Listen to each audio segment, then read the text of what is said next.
The Galactic Council chamber buzzed with nervous energy as representatives from 17 different species gathered around the massive holographic display. Ambassador Crixton of the Zalathi Empire stood at the center, his four arms gesturing wildly as he spoke. "The Vorkath Dominion has taken 3 more systems this cycle," he announced, his mandibles clicking with agitation. "Their shield technology makes conventional warfare useless. We need a new strategy." Ambassador Chen Mei of Earth remained silent in her seat, watching the debate unfold. Humans had only joined the Galactic Council 5 years ago, and most species still viewed them as primitive newcomers. They had no idea what humans were truly capable of. "Perhaps we should consider surrender," suggested the Etherian representative, her translucent form flickering with despair. "The Vorkath seem unstoppable." "Never!" roared Commander Thok of the Grimaldi warriors. "We will fight to the last soldier." Chen Mei finally stood, her calm demeanor contrasting sharply with the panic around her. "Earth offers an alternative solution," she said quietly. The chamber fell silent. Several representatives turned to look at her with expressions ranging from curiosity to dismissal. "What could humans possibly offer?" scoffed Crixton. "Your species hasn't even mastered faster-than-light travel without our assistance." Chen Mei smiled slightly. "We offer our snipers." The room erupted in laughter. The Zalathi ambassador's 4 eyes narrowed in amusement. "Snipers? Against the Vorkath? Their personal shields can withstand plasma cannons. What could your primitive projectile weapons possibly do?" "You misunderstand," Chen Mei replied calmly. "Human snipers don't just shoot targets, they hunt them, and we've been hunting for a very, very long time." On the mining world of Kepler 442b, Sergeant Marcus Thompson lay perfectly still among the red rocks, his body covered in adaptive camouflage that matched the alien terrain perfectly. He'd been in position for 37 hours, waiting for the perfect shot. Through his scope, he watched the Vorkath patrol moving through the canyon below. The aliens were massive, standing 3 meters tall with thick armored skin and personal energy shields that shimmered like heat mirages around their bodies. They moved with the confidence of apex predators who had never known defeat. Marcus smiled grimly. They were about to learn differently. The Vorkath had made a critical error in their assessment of human weapons. They'd tested their shields against energy weapons, plasma rifles, and even small-scale nuclear devices. But they'd never encountered old-fashioned chemical-propelled projectiles fired by someone who understood physics on an instinctive level.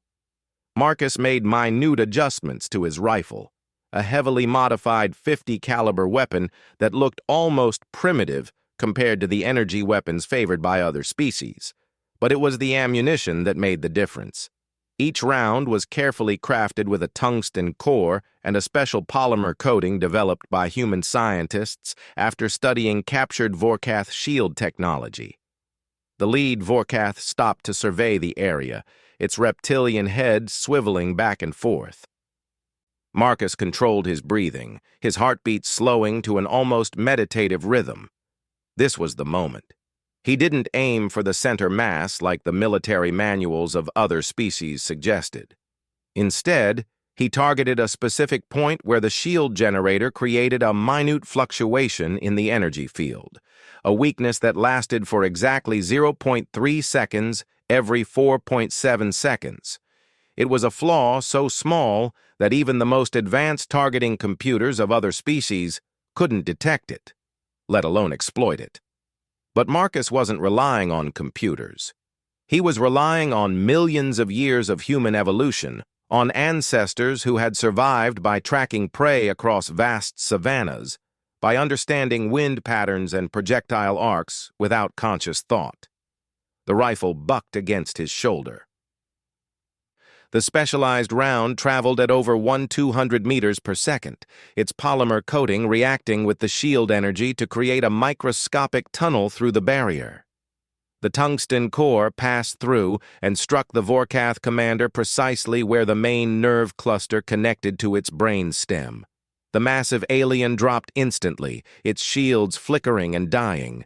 The other Vorkath spun in confusion, their weapons sweeping the rocky terrain. But Marcus was already gone, having displaced immediately after firing.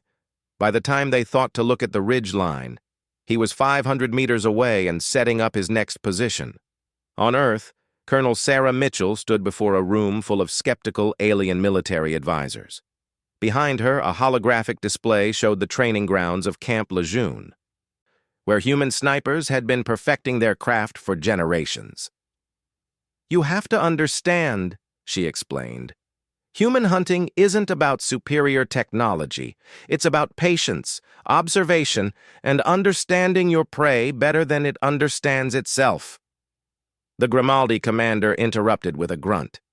"Grimaldi warriors are patient too. We can wait in ambush for days." "Can you remain absolutely motionless for that time?" Mitchell asked. "Can you slow your metabolism to the point where thermal sensors can't detect you? Can you calculate wind drift, gravitational variance, and target movement in your head while accounting for the Coriolis effect of a rotating planet?" The alien warriors exchanged glances. These were not capabilities they had considered relevant to modern warfare. Mitchell continued, "Humans evolved as persistence hunters. Our ancestors would wound prey and then track it for days until it collapsed from exhaustion. We developed the ability to predict where an animal would go based on terrain, weather, and behavior patterns. These skills are hardwired into our brains." She gestured to the display, which now showed footage of human snipers in training. "Every human sniper spends years learning to read minute details. The way grass bends in the wind, the pattern of shadows at different times of day, the behavioral tells that every species exhibits when they think they're safe." "But the Vorkath have advanced sensors," protested the Etherian advisor. "Surely they can detect your snipers." Mitchell smiled. "Let me tell you about a human sniper named Carlos Hathcock.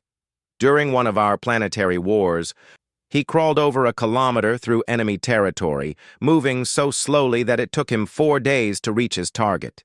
The enemy had patrols, sensors, even trained animals, but they never detected him. He took his shot, eliminated a high-value target, and crawled back out. That was with technology over 200 years old." The room fell silent as the implications sank in.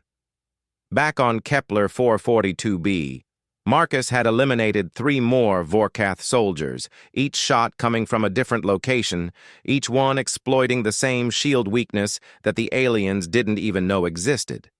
The remaining patrol members had gone from confident to paranoid, their weapons sweeping empty ridgelines, firing at shadows. Fear. That was another weapon humans understood better than most species.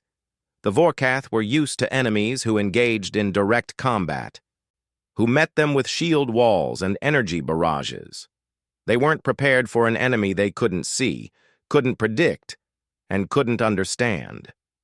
Marcus watched through his scope as the surviving Vorkath retreated to their fortified outpost, their formation tight and defensive. Perfect. He activated his encrypted communicator. "Eagle 1 to nest. Targets are returning to base. Phase 1 complete." "Copy, Eagle 1. Teams 2 through 5 are in position. Happy hunting." Across the planet, 19 other human snipers acknowledged the signal. They had spent weeks studying Vorkath patrol patterns, learning their habits, understanding their psychology. Now it was time to demonstrate why humans had become the dominant species on a planet full of predators. Lieutenant Ana Rodriguez lay prone on a cliff face 2 kilometers from the Vorkath Command Center. Her rifle, a custom-built .338 Lapua Magnum with a barrel designed specifically for the planet's atmospheric density, was aimed at a window in the fortress. She'd been watching that window for 6 days, memorizing the routine of everyone who passed by it. At exactly 14:37 local time, the Vorkath sector commander would stand at that window to receive his daily reports. He did this because the window faced the setting sun, and the Vorkath found the red giant's light soothing. It was a habit, a routine, a fatal predictability. Anna made a subtle adjustment for the thermal updraft that would affect her shot at exactly 1436.47. She accounted for the planet's gravity, 1.3 times Earth standard.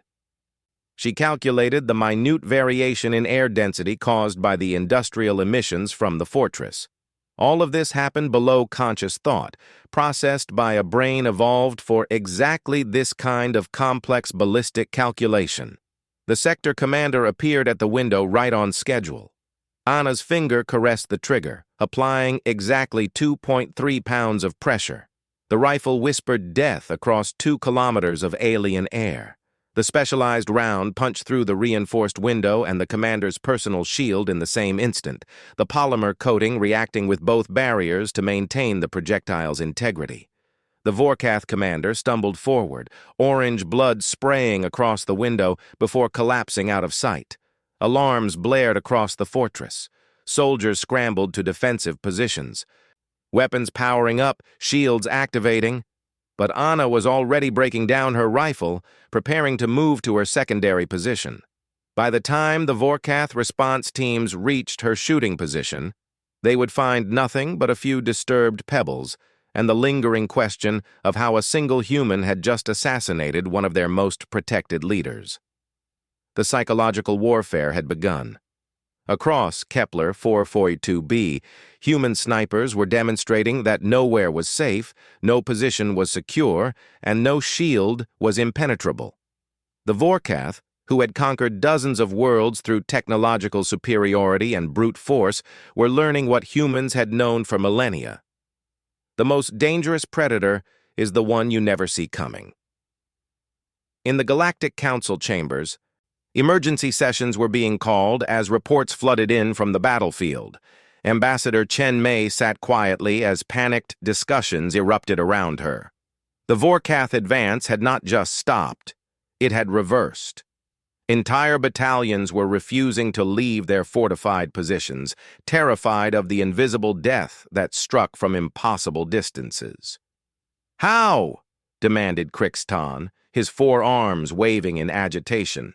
"How are your primitives defeating shields that can stop antimatter beams?" Chen Mei's response was simple. "We don't defeat the shields, we understand them. Every technology has a weakness, a pattern, a flaw. Humans are very, very good at finding patterns. It's how we survived on a world where everything wanted to eat us." She stood, addressing the full council. "You developed energy weapons and shields and forgot about kinetic projectiles. You developed faster-than-light travel and forgot about patience. You developed AI targeting systems and forgot about intuition. The Vorkath made the same mistake every advanced civilization makes. They assumed that newer meant better." The Etherian ambassador shimmered with curiosity. "But surely the Vorkath will adapt. They'll improve their shields, increase their security." "Of course they will," Chen Mei agreed. "And humans will adapt too. It's what we do. For every defense, we develop a new attack. For every pattern, we find an exploitation. It's not about having the best technology. It's about understanding your enemy better than they understand themselves." On Kepler 442b, as night fell across the mining complex, 20 human snipers continued their work.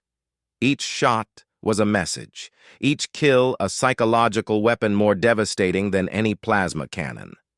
The Vorkath Empire, which had never known defeat, was learning why humans had named their home planet after dirt, why they had developed dozens of different ways to say kill, and why their history was written in blood and conquest, despite their physically weak frames. The war was far from over, but the tide had turned. In the darkness between the stars, humanity had proven once again that the most dangerous predator wasn't the strongest or the most advanced. It was the one that understood patience, precision, and the profound art of the perfect shot. The galaxy would never underestimate Earth again. General Vorkash stood in the war room of the Dominion's flagship, his scaled fists clenched as he reviewed the casualty reports. In 3 weeks, they had lost more officers to human snipers than in the previous 5 years of conquest combined. The holographic displays showed red markers across 17 different worlds where human sniper teams had been deployed. "Impossible!" he growled, his throat sacs inflating with rage. 47 confirmed kills, and we have not captured or killed a single human sniper. Not one. His subordinate, Commander Dresk, nervously shifted his weight. "Sir, we've implemented new protocols. Random movement patterns, increased shield harmonics, thermal scanning sweeps every—" The commander's words were cut short as his head snapped back, purple blood spraying across the war room's displays. Through the reinforced viewport, a tiny hole appeared in what should have been impenetrable glass. General Vorkash dove behind cover as alarms screamed. They were inside a warship, protected by meters of armor plating and multiple shield layers, orbiting a planet at high velocity. The shot was impossible. Yet Commander Dresk lay dead on the floor. 800 kilometers away, floating in a modified maintenance pod, Master Sergeant Lisa Chen lowered her rifle. The shot had required her to calculate not just distance and gravitational effects, but also the relative velocities of 2 objects in orbit, the refraction caused by the planet's atmosphere at the edge of space, and the precise moment when a gap in the warship's rotating shield modules would align with a maintenance port. "Viper 6 to control," she whispered into her comm. "Target neutralized. Beginning extraction." She fired the pod's minimal thrusters, beginning a carefully calculated descent that would look like debris from a destroyed satellite. The Vorkath would spend hours searching for a sniper on the planet's surface or in nearby ships. They wouldn't think to check the ablative heat shields on recovered space debris. In the human forward operating base on Kepler 442b, Colonel Mitchell reviewed the tactical updates with grim satisfaction. Around her, a mix of human personnel and alien observers watched displays showing sniper operations across multiple star systems. "Phase 2 is proceeding as planned," she announced. "The Vorkath have shifted from offensive to defensive operations on all fronts. They're pulling back to fortified positions, implementing random schedules, and increasing security details." The Zalathi military attaché, Subcommander Valek, studied the data with 2 of his 4 eyes, while the others remained fixed on Mitchell. "This is remarkable, but surely it cannot last. The Vorkath will develop countermeasures." Mitchell smiled. "They already have. New shield frequencies, random patrol patterns, decoy movements. They've even started using holographic duplicates. Good tactics, all of them. Against a conventional enemy, they'd probably work." She gestured to a young soldier at a nearby workstation. "Corporal Martinez, show our guests the Detroit footage."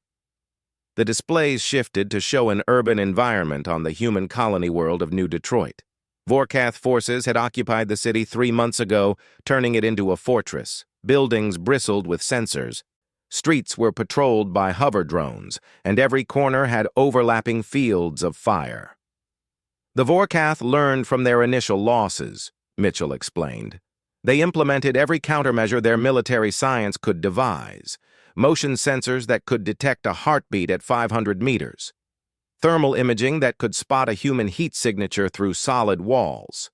Audio pickups that could hear a whispered breath." On screen, the view shifted to thermal imaging, showing the city as a sea of blue and purple hues.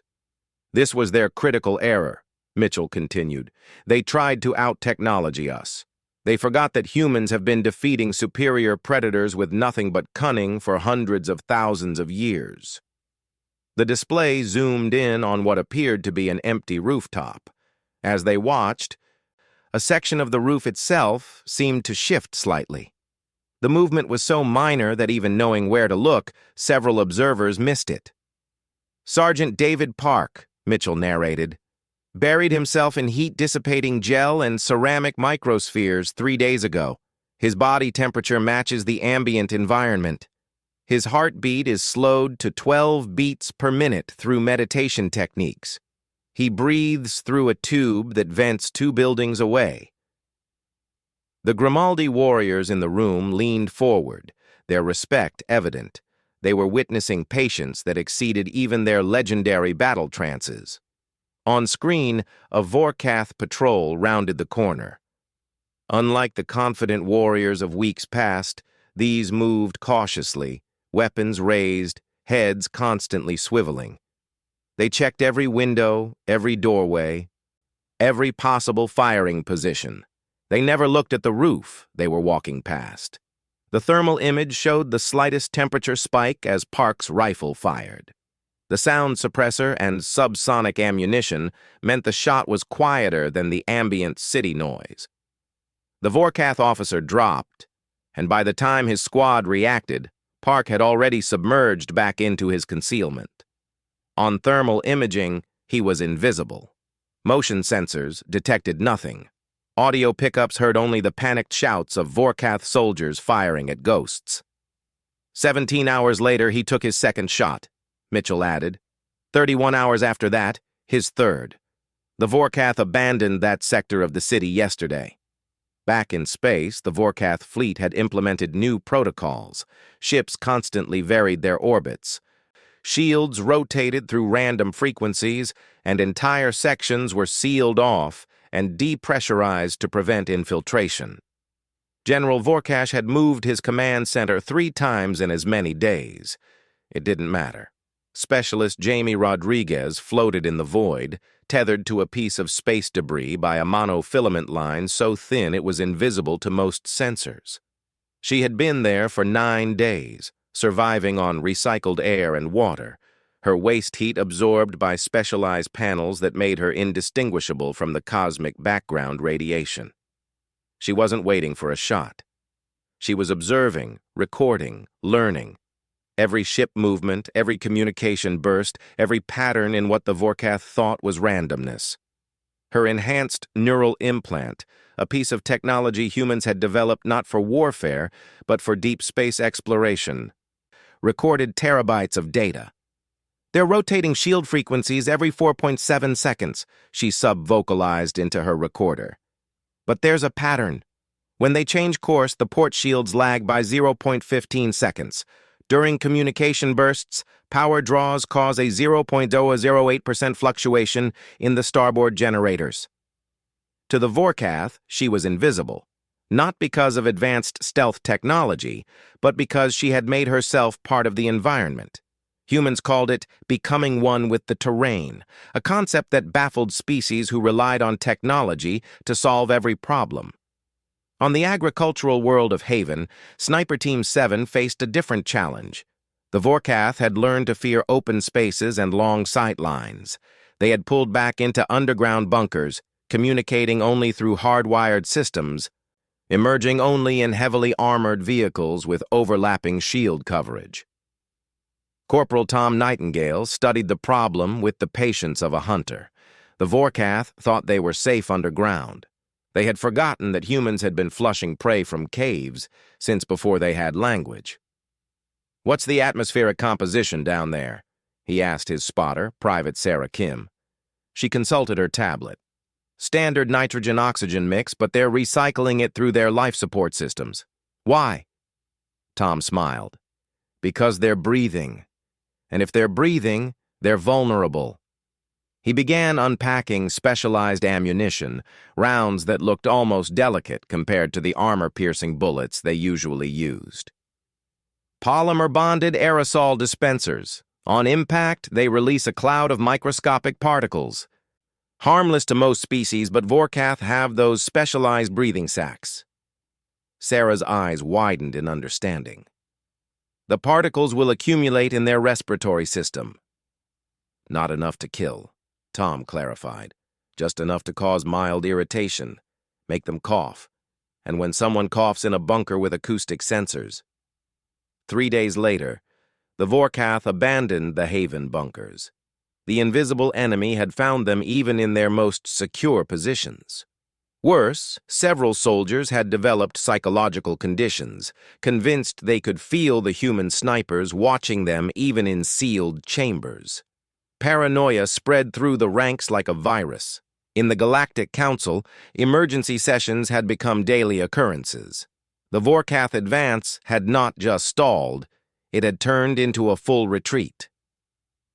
Systems that had fallen in days were being liberated without a single major battle. The mighty Dominion was pulling back to its core worlds, abandoning expansionist dreams in favor of desperate defense.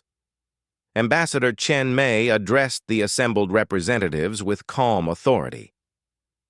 The Vorkath made a fundamental error.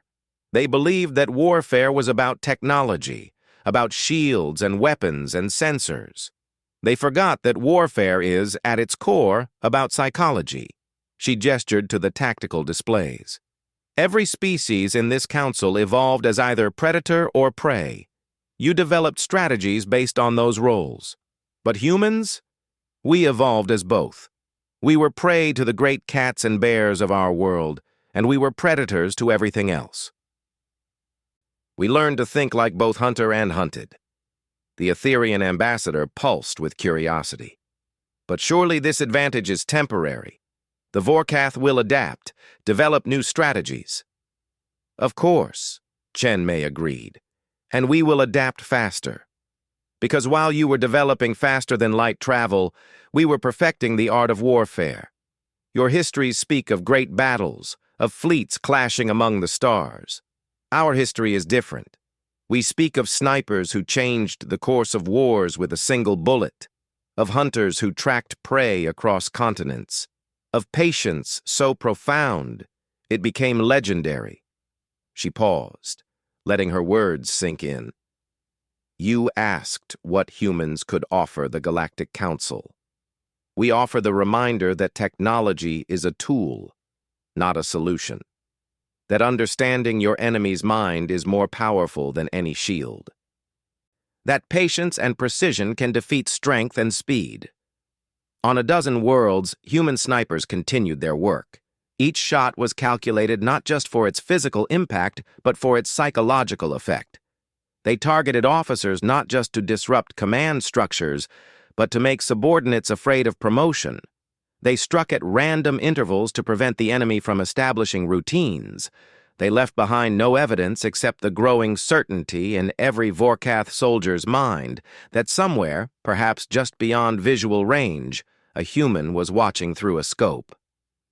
Captain Michael Torres lay in a shallow depression on the moon of Kepler 442b. His rifle trained on the primary Vorkath supply depot 12 kilometers away. At this distance, even with the moon's low gravity and thin atmosphere, the shot would be at the very edge of possibility. But Michael wasn't planning to shoot. Not yet. His real weapon lay beside him, a laser designator so low-powered it was virtually undetectable. For 3 days, he had been marking Vorkath supply shuttles with microscopic dots of radioactive paint. The marks were invisible, harmless, and would decay to nothing within a week. But for those 7 days, human tracking stations could follow every movement of those shuttles. This is the difference, he murmured to himself, remembering his instructor's words from sniper school. Other species hunt bodies. Humans hunt minds. The intelligence gathered by snipers like Michael was being fed into quantum computers on Earth, building a comprehensive picture of Vorkath logistics, psychology, and decision-making patterns.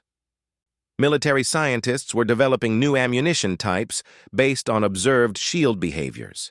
Psychologists were crafting propaganda designed to exploit growing Vorkath paranoia. The war was far from over, but its character had fundamentally changed. The Vorkath Dominion, which had built its entire military doctrine on overwhelming force and technological superiority, was being slowly taken apart by an enemy that understood something they didn't. True warfare wasn't fought on battlefields. It was fought in the mind, one precisely placed shot at a time. High Warlord Krexvar of the Vorkath Dominion stood before the Emergency Council, his scales dull with stress and exhaustion.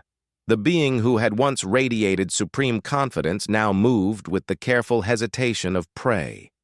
Around him, the highest military commanders of the Dominion displayed similar signs of strain. 6 months, Krexvar stated, his voice hollow. 6 months since the humans deployed their snipers. We have lost 43% of our officer corps, abandoned 37 occupied systems, and suffered a complete breakdown in offensive capabilities. Our psychological evaluation teams report that 89% of our ground forces are experiencing severe combat stress disorders. The statistics hung in the air like an accusation. The mighty Vorkath Dominion, which had conquered a third of the galaxy through superior technology and ruthless efficiency, was being brought to its knees by fewer than 200 human soldiers. "We must negotiate," urged Science Director Veshatal. "The humans have proven their point." "Perhaps they will accept terms." "What terms?" Krexvar snarled. "Surrender to an enemy we've never truly seen. Submit to beings who kill from distances our sensors cannot detect. The Dominion would rather die with honor." A junior communications officer suddenly stiffened at his console, his scales shifting to the pale green of terror. "High Warlord, priority message from Home Fleet. Admiral Gordash is dead. Single projectile through his command throne. The shot origin, they can't determine it." The war room erupted in chaos. Home Fleet operated in the most secure space in the Dominion, protected by thousands of ships and orbital defense platforms. If the humans could reach there... On a small asteroid in the Vorkath home system, Lieutenant Nina Volkov packed up her rifle with methodical precision. The shot that killed Admiral Gordash had traveled through 3 separate shield barriers, exploiting a resonance frequency she had discovered after 2 months of patient observation. The asteroid she occupied had been hollowed out by mining bots decades ago, abandoned and forgotten. She had arrived on a trajectory calculated to look like natural drift, powered down to emit no signatures, prepared to wait as long as necessary. The rifle she carried was a masterpiece of human engineering, but not in the way other species might expect. It contained no exotic materials, no revolutionary technology. Instead, it represented 10,000 years of refinement in the art of projectile weapons.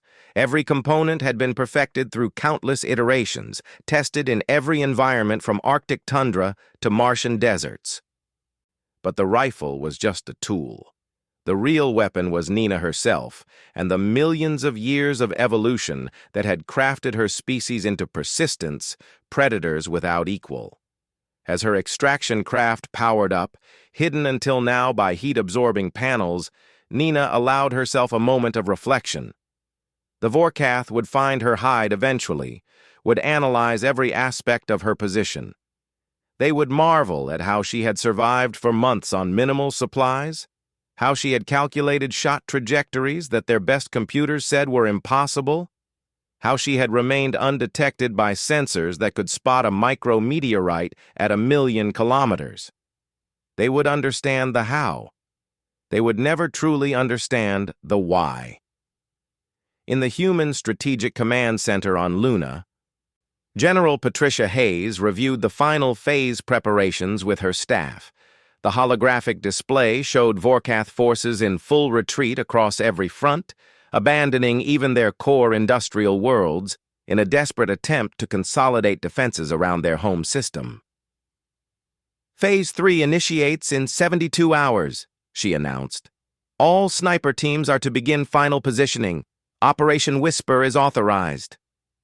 Colonel Mitchell, participating via quantum entanglement comm from the front lines, nodded grimly. "My teams are ready. The Vorkath won't know what hit them." "That's precisely the point," Hayes replied. "For 6 months, we've let them think this was about assassination, about eliminating leadership. They've restructured their entire military to protect against sniper attacks. They've built bunkers, randomized movements, created elaborate deception protocols. They've done everything except understand the real objective. The display shifted to show intelligence estimates of Vorkath military capability. Where once proud divisions had stood, now only demoralized remnants remained. Soldiers who refused to leave fortified positions. Officers who wouldn't accept promotions for fear of becoming targets. An entire military culture that had defined itself through aggressive expansion, now paralyzed by an enemy that refused to fight on their terms. "We've broken their spirit without firing 1,000 rounds," Hayes continued. "Now we show them mercy, on our terms." Across Vorkath space, human sniper teams received their final orders. For months, they had been ghosts, invisible death-dealing judgment from afar. Now they would become something else entirely. Master Sergeant Marcus Thompson, the same sniper who had fired some of the first shots of this strange war, settled into his final position overlooking the Vorkath Supreme Military Academy. For 3 days, he watched through his scope as young Vorkath cadets trained in the courtyard, their movements sharp with military precision, but their eyes constantly scanning the horizons. On the 4th day, exactly at noon local time, Marcus fired. The shot was perfect, the bullet traveling in a precise arc that no Vorkath sensor could track. It struck exactly where intended, the Academy's flagpole, severing it cleanly. The Dominion's war banner fluttered to the ground. Before the cadets could react, a second shot struck the ground at their feet, kicking up dust but harming no one. Then a third and a fourth, each shot forming a perfect circle around the gathered students. The message was clear. I could have killed you all. I chose not to. Similar scenes played out across Vorkath space. Sniper shots that disabled weapons without harming their operators. Bullets that struck within centimeters of high-value targets, leaving behind messages etched in metal. Peace is possible. Command centers found their communication systems surgically disabled by shots that should have been impossible. Supply convoys discovered their engine blocks pierced by bullets that had traveled through kilometers of terrain. Not a single Vorkath died in those 72 hours. But the psychological impact was more devastating than any massacre. High Warlord Krexvar stood in his private chambers, reading the reports with shaking hands. Every incident carried the same message. We can kill you whenever we choose. We choose not to. Choose wisely. His aide entered, trembling. High Warlord, the human ambassador Chen Mei has sent a communication. She offers to meet. Alone. Unarmed.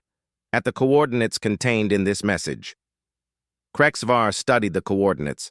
They indicated a point in empty space, equidistant from both human and Vorkath territory. The implications were clear. The humans were so confident in their sniper's ability to protect their ambassador that they would send her alone into the void. Prepare my shuttle, Krexvar ordered, and tell no one. If this is my death, let it be mine alone. The meeting took place aboard a neutral vessel provided by the Galactic Council. Ambassador Chen Mei waited in the conference room, truly unarmed as promised. Her calm demeanor a stark contrast to Krexvar's visible tension. The High Warlord's security detail swept the room multiple times, finding nothing. Please sit, Chen Mei offered, gesturing to a chair across from her. We have much to discuss. Krexvar remained standing, his 4 eyes fixed on the human. Your snipers, where are they? Chen Mei smiled slightly. Everywhere. Nowhere. Does it matter? High Warlord, we could continue this war. Our snipers could hunt your people for generations. Your military would never recover. Your empire would crumble not through conquest, but through fear. Is that what you want? What I want, Krexvar growled, is to understand. How did you defeat us? We have technology centuries ahead of your projectile weapons. We have shields that can stop antimatter. You have everything except understanding, Chen Mei interrupted gently. High Warlord, let me tell you about human history. For millions of years, we were not the strongest species on our planet. We had no claws, no fangs, no armor. What we had was endurance and intelligence. We learned to pursue predators until they collapsed. We learned to strike from ambush. We learned patience. She leaned forward. When we developed technology, we didn't abandon these skills. We refined them. Every human child plays games that develop hand-eye coordination. Our sports celebrate precision and timing. Our stories honor the patient hunter, the clever tracker, the perfect shot. It's not about the weapon, High Warlord. It's about the mind behind it. Krexvar slowly sat down, his resistance crumbling. Your species. You're all predators.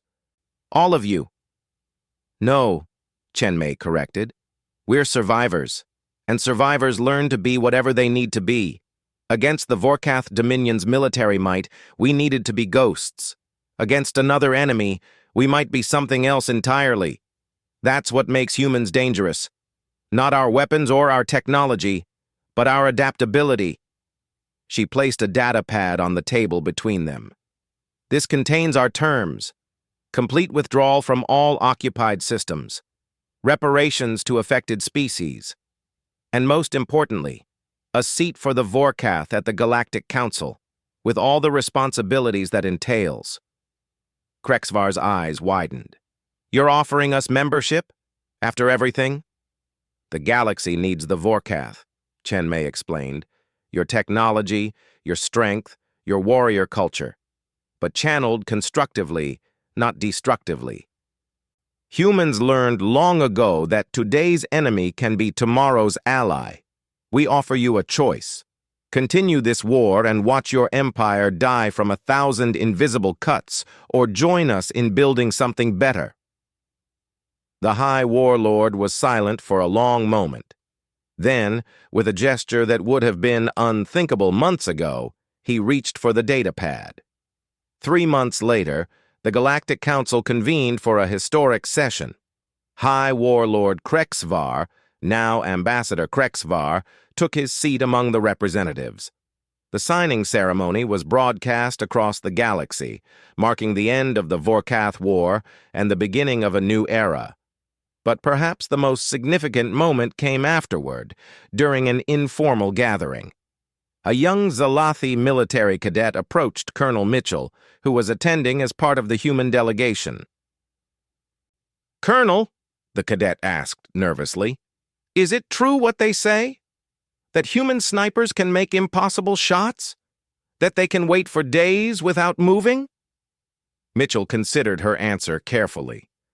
Around them, representatives of a dozen species mingled, many throwing nervous glances at the human delegation. "Let me tell you something," she finally said. "The most important lesson of this war wasn't about marksmanship or patience or technology. It was about perception. The Vorkath feared our snipers because they couldn't understand them. They couldn't predict them. They couldn't counter them with technology alone." She smiled. "Every species in this room has unique capabilities. The Etherians can phase through solid matter.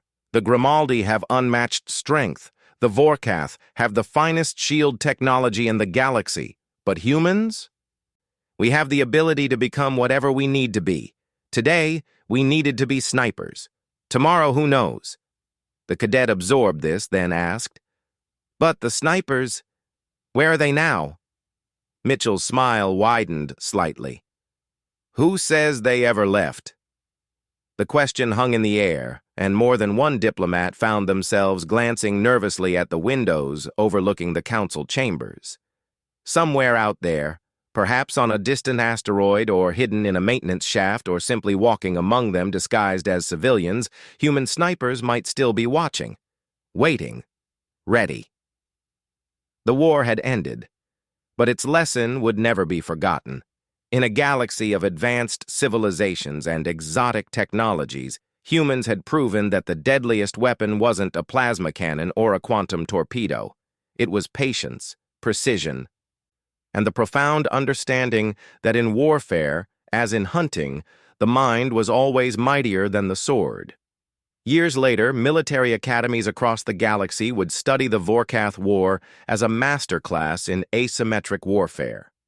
They would analyze the shots, the tactics, the psychological operations. But the deepest lesson, the one that truly mattered, was simpler. Humanity had shown the galaxy that evolution on a hostile world had forged them into something unique. Not just warriors or diplomats, not just thinkers or fighters, but apex predators who had learned to wear the mask of civilization without ever forgetting the hunter beneath. And in the quiet moments, when alien diplomats found themselves alone in dark corridors or empty rooms, many would remember Ambassador Chen Mei's words during the peace negotiations. "We choose not to kill. We choose peace. But never forget, it is a choice." The galaxy had learned to respect human diplomacy, but they had learned to fear human snipers. And in that fear was found the greatest peace the galaxy had ever known.